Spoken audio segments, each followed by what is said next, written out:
El siguiente relato se llama Ella me siguió. Soy Cristina, tengo 29 años y tengo un pequeño de 8 años a quien llamaré por el nombre de Eric.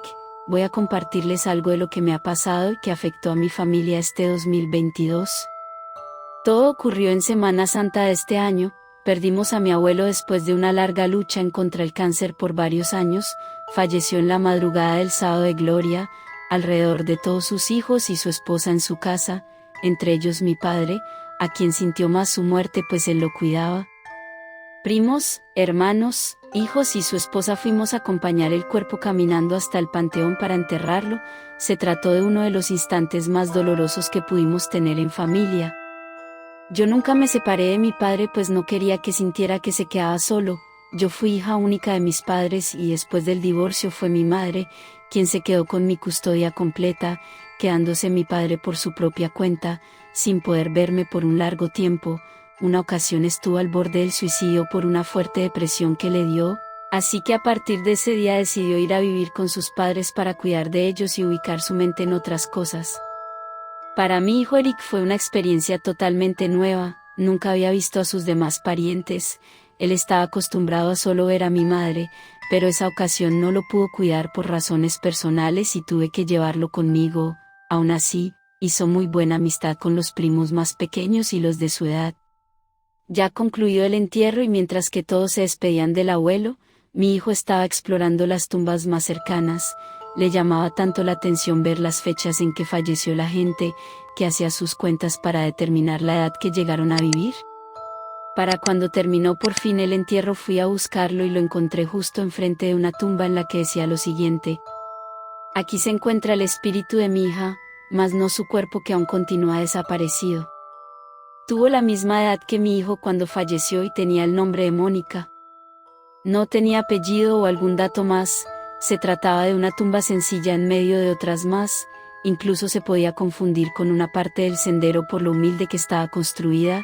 Le pedí a Eric que nos fuéramos pero él no me hacía ningún caso, lo vi muy atento hacia la tumba, casi no se movía y apenas respiraba, era como si estuviera en un trance. Le tomé de la mano, y repentinamente tomó una gran bocanada de aire, me dijo que no podía moverse y que apenas si podía escucharme. Yo suelo ser muy creyente de fantasmas y demonios, así que tuve la intuición de que se le había subido un muerto y no lo dejaba irse. Con mis manos comencé a sacudirlo de pies a cabeza y le pregunté si podía caminar, me dijo que sí, así que me lo llevé hasta donde estaba mi padre, para regresar a la casa de los abuelos, y cuando nos dirigíamos a la entrada me percaté que Eric aún no le quitaba la vista de la tumba. En la casa de los abuelos Eric se comportó muy tranquilo, jugaba con sus demás primos y con el perro, así que me quedé más tranquila y olvidé el asunto de la tumba. Todos nos encontrábamos con las emociones alteradas y era sencillo dejarse llevar por lo que nos estaba ocurriendo. El día entero se nos fue platicando entre primos y cuando menos lo pensé ya eran casi las 11 de la noche, así que mi padre me ofreció quedarme con ellos en su casa. Yo aún quería quedarme con él, así que acepté la invitación, pero antes fui a llevar a dormir a Erika al cuarto que nos prestaron. Cuando estaba arropando a mi hijo él me preguntó que si quién más se quedaría con él. Yo le comenté que seríamos solo nosotros dos quienes dormiríamos en el cuarto, solo que yo regresaría más tarde, pues aún quería seguir platicando con mi familia. Eric se quedó pensativo, se puso las cobijas encima y se dispuso a dormir. Yo me quedé unos minutos hasta cerciorarme que ya se encontraba profundamente dormido. Terminamos de platicar alrededor de la 1 de la madrugada, mi padre me acompañó hasta el cuarto para despedirse y desearme las buenas noches. Me estaba desvistiendo para ponerme una blusa que me prestaron y usarla como pijama, cuando me di cuenta de que alguien más estaba acostado a un lado de mi hijo. Se habían quedado más primos en la casa, así que pensé que se trataba de algún primo pequeño que buscó donde dormirse. Me asomé y se trataba de una niña a la que no pude reconocer en la oscuridad. No quise despertarla, así que tomé un cobertor y me preparé una cama provisional en el piso y me dispuse a dormir. Pasaron varios minutos y no podía conciliar el sueño, no dejaba de pensar en mi abuelo, intentaba cambiar de posición, pero el resultado era el mismo. Me acosté de lado hacia la cama donde dormían los niños y entonces vi algo que me desconcertó. Pude ver un par de pies descalzos y blancos como si estuviera muerto a un costado de la cama. Alguien estaba parado del otro extremo de la cama. Me senté para ver de quién se trataba y alcancé a ver lo que parecía ser un niño que salía corriendo de la habitación dejando la puerta abierta. Me levanté rápidamente para ver de quién se trataba, pero no vi a nadie en el pasillo, todo estaba muy oscuro y no podía distinguir más allá de mi nariz. Me di la vuelta, parado frente a mí se encontraba mi hijo, me sacó un buen susto pues no lo esperaba allí, le pregunté si se encontraba bien y me respondió algo que no comprendí del todo, me dijo, «Usted no me cae nada bien», le pregunté sobre a qué se refería pero no me dijo nada, lo miré bien del rostro y me di cuenta que tenía los ojos cerrados. Eric parecía estar en un estado de sonambulismo así que lo llevé a la cama, me di cuenta de que estaba vacía, yo creí que se trataba de otro primo, quien estuvo de pie a un lado de la cama, pero parecía ser que era la otra prima, que desde un inicio estaba acostada a un lado de mi hijo, así que yo aproveché para dormir a su lado. En algunas ocasiones Eric llegaba a hablar dormido, al principio fue algo que me asustaba, pero uno se acostumbra a ello. Ocurrió cuando estaba dormido a mi lado, en la habitación pues un par de veces se preguntó dónde estaba, yo lo abracé para tranquilizarlo e intentar dormir, pasó un buen rato y justo cuando apenas me encontraba conciliando el sueño, escuché unos pasos dentro de la habitación. Pensé que era mi imaginación y que me encontraba dormida, pero había sonado igual a que si alguien corriera descalzo. Abrí los ojos y justo a un lado de la cama se encontraba alguien parado, sentí un escalofrío que mi primera reacción fue abrazar más fuerte a mi hijo, aquella silueta se desvaneció ante mí. Saqué mi celular y encendí la linterna, examiné el cuarto desde la cama, pero no encontré nada raro, apagué la linterna y escuché nuevamente pasos en el cuarto, encendí nuevamente la linterna y apunté hacia donde los había escuchado. Había un montón de ropa revuelta pero no se encontraba nadie allí. Miré la hora y me di cuenta de que ya eran pasadas las 3 de la mañana, aún así ya no podía dormir. Me sentía con los nervios destrozados aún por lo de mi abuelo así que pensé que estaba imaginando cosas, quizás solo tenía que tomar un poco de té para tranquilizarme. Cubrí el rostro de mi hijo con los cobertores pues mi intención era prender la luz de la habitación. En cuanto puse un pie fuera de la cama por debajo de ella sentí que alguien me agarraba los pies y me jalaba debajo de ella. Me tiró al piso, estaban agarrándome de ambas piernas y metiéndome por debajo de la cama. Comencé a gritar por ayuda, pero por más que forcejeaba, lo que estuviera por debajo de ella tenía mucha fuerza, la mitad de mi cuerpo ya se encontraba casi debajo de la cama, así que con los brazos hice resistencia. Continué gritando, pero nadie parecía escucharme y aquello me jaló con más fuerza que mi pecho ya se cubría por la cama, solo quedaban mis brazos y mi cabeza por fuera cuando alguien encendió la luz de la habitación. Se trataba de mi padre quien corrió a ayudarme, con un fuerte tirón logró sacarme de allí. Mi padre rápidamente miró por debajo de la cama, pero no había nada allí, me preguntó qué me sucedió, pero yo aún continuaba llorando sin poder decir nada. A los pocos minutos llegaron un par de tíos y mi abuela también. Mi padre me comentó que en esa habitación jamás sucedió algo así de raro, y si de algo servía él se quedaría a hacerme compañía. No comprendía qué sucedió, miré mis pies y piernas, se encontraban arañadas y con moretones, además de que tenía un poco de sangre en ellas. Miré a Eric y me di cuenta de que estaba profundamente dormido, jamás se hubiera dado cuenta de que algo me hubiera ocurrido. Por obvias razones ya no pude dormir en lo que restó de la noche.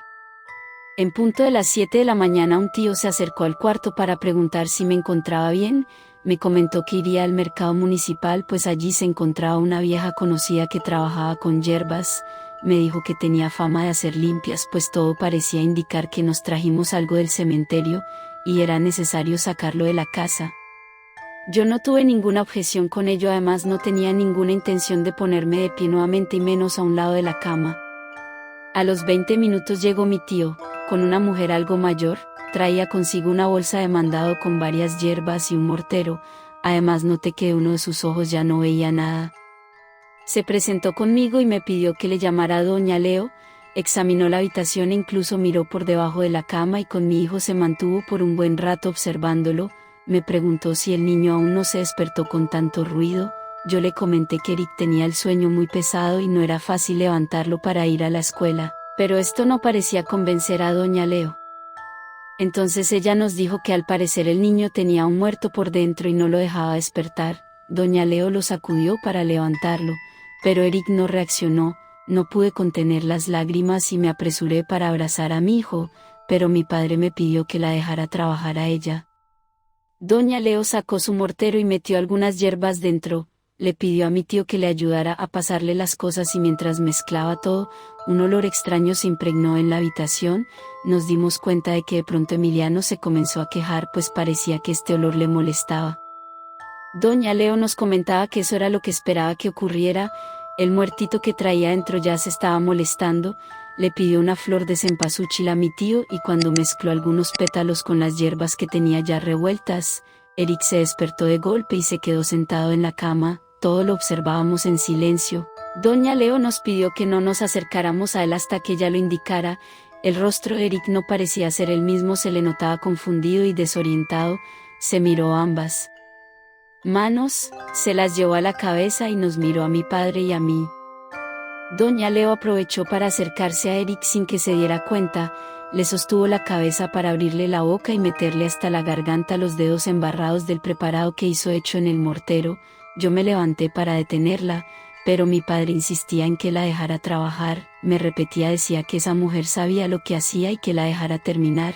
Mi hijo se echó de espaldas a la cama y su cuerpo se mantuvo arqueado y por varios segundos se mantuvo duro. Doña Leo se quitó de la cama y nos dijo rápidamente que lo sostuviéramos. Yo lo agarré de un brazo y mi padre del otro mientras que mi tío lo detuvo de las piernas. Su cuerpo se relajó y quedó recostado sobre la cama. Doña Leo nos dijo que no lo soltáramos pues ya se venía lo feo. Entonces el cuerpo de Eric se empezó a sacudir igual que si le dieran convulsiones. Sus ojos se abrieron y me miraron. Me dio bastante miedo ver cómo sufría, así que yo cerré los míos para no verle. En unos segundos todo se tranquilizó. Eric comenzó a respirar tranquilamente y se encontraba empapado en sudor. Doña Leo satisfecha nos comentó que el niño ya estaba mejor, pero aún quedaba el espíritu del muertito en la habitación. Se acercó a las ventanas y las abrió por completo al igual que la puerta, encendió un poco de incienso y se puso a orar. En eso Eric despertó y me preguntó si todo estaba en orden pues me veía que yo estaba llorando. Miré su rostro y me di cuenta de que, si se trataba de él, lo abracé, pero se retiró de mí rápidamente para decirme que su amiga ya se estaba yendo. Apuntó hacia la puerta, pero nosotros no veíamos nada. No obstante, doña Leo miraba atentamente también hacia la puerta. Se acercó a ella y dijo en voz alta: «Vete a descansar en paz, pequeña, más tarde te llevaremos luz». Fueron segundos los que pasaron para que el ambiente se sintiera menos frío y más ligero. Parecía ser que todo terminaba allí. Doña Leo nos comentó que para terminar por completo el ritual, era necesario llevarle luz a la tumba de una niña que se llamaba Mónica. Yo recordé la tumba a la que Emiliano le estuvo prestando atención, le agradecí por todo su apoyo y le pagué por sus servicios, pero se negó en recibirme el dinero. Me mencionó que era un placer ayudar siempre a la familia y sentía mucha lástima de no haber podido ayudar a mi abuelo en sus últimos instantes de vida. Mi padre me platicó que ellos frecuentaban a doña Leo por indicaciones de su padre, incluso tenían la idea de que gracias a los preparados de esa señora la vida de mi abuelo se prolongó. Por la tarde, cuando ya todo estaba más tranquilo, asistimos al panteón en compañía de mi padre. Traíamos con nosotros varias veladoras y las colocamos sobre la tumba de Mónica. Aprovechamos para despedirnos del abuelo nuevamente y nos retiramos de allí antes de que pasara algo más. Como dato extra, ya pasaron varios meses y Eric no ha vuelto a pasar por algo así otra vez, y cuando le pregunto si recuerda algo, me dice que nada, pero sí me menciona que tuvo un sueño donde se escondía junto con una niña, y que una anciana la estaba buscando para sacarla de su escondite. Él le preguntaba que por qué estaba allí y le mencionó que no sabía dónde estaba su cuerpo y por eso no podía irse aún. Los sueños ya no se presentaron, pero cada vez que vamos a visitar al abuelo al panteón, dejamos una veladora más en la tumba de Mónica. El siguiente relato se llama El cuarto en discordia. Era un día de junio del año pasado. Mi primo Alex se quedó conmigo la noche anterior por unos motivos personales. Antes de dormirnos empezamos a contar qué haríamos mañana y llegamos a la conclusión de que jugaríamos a un juego de miedo y basado en tener la casa totalmente a oscuras.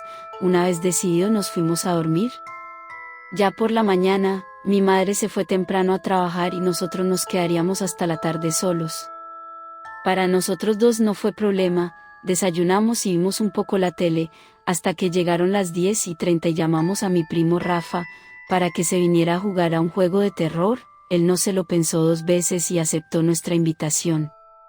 Mientras Alex y yo íbamos poniendo mantas y toallas en las ventanas para que todo estuviera listo cuando mi primo llegase. Una vez ya los tres, bajamos todas las persianas y nos dirigimos a la cocina, el único lugar que tenía luz. Allí dijimos cómo íbamos a jugar, pero una vez que íbamos a comenzar, no sabemos cómo, pero la tele se encendió sola. A nosotros tres nos entró un escalofrío. Aterrados salimos de la cocina con unos cuchillos cada uno y detrás de cada uno para mayor seguridad. Llegamos al salón y apagamos la tele que hablaba de un tema relacionados a los espíritus en las casas. Pasado ese momento tan angustioso decidimos dejar el juego y hacer que la luz reinara mi casa, pero al intentar quitar las mantas y toallas el ventilador se cayó de la mesa y la hélice del aparato salió y se clavó en la pared. Aterrados y con más motivo encendimos la luz y esta no se encendía. De pronto escuchamos pasos que no eran nuestros. Sin pensar, bajamos por las escaleras a toda prisa y los tres miramos para arriba. Vimos una sombra en el balcón que nos miraba fijamente. En ese momento corrimos de mi plazoleta para irnos lejos. Justo al pasar la esquina mi madre venía acompañada de mi padre. A todos les contamos la historia que nos había pasado y no nos creyeron. Ellos subieron y nosotros les acompañamos y al llegar a la puerta todo estaba en su sitio, lo más raro nunca visto, hasta la hélice que salió disparada e impactó contra la pared no estaba, ni la marca tampoco estaba. Desde ese día, yo no puse más la casa a oscuras.